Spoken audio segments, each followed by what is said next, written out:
I'm really glad to have you all here. This is one of the easier and more pleasant things that I do during the day.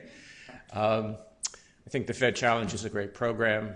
Sarah mentioned I was a judge at a high school level here in this room. I remember one of the most successful teams, each member of the team represented, some actual person of the FOMC.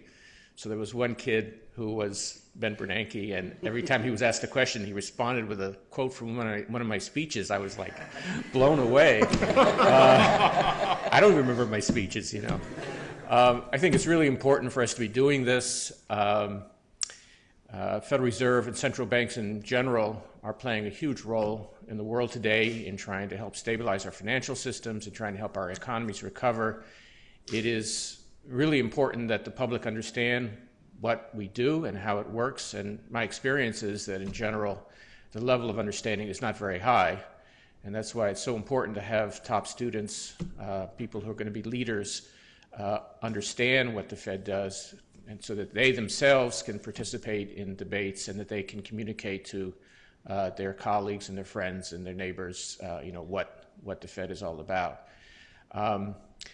For those of you who are economics majors or business majors, the other thing that's really interesting about the Fed, of course, is that it is an institution which is nonpartisan and is essentially governed by the economics. I mean, we sit around this table, and we'll be sitting around it in about 2 weeks. And December 13th is our next meeting.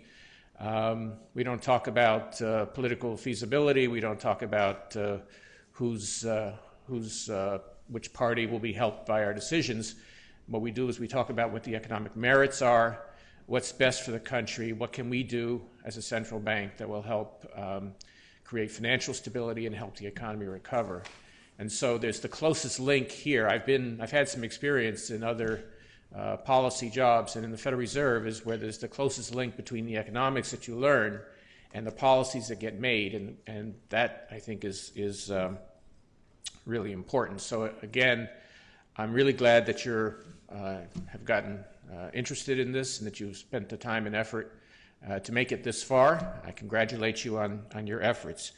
And in particular, we are now, of course, in the finals. We have 5 teams competing: Harvard College, Albion College, Rutgers University Newark, Lafayette College, and the University of North Carolina, Chapel Hill, all competing here, of course, where the actual FOMC makes its decisions. And once again, I congratulate you for that, for the work you've done.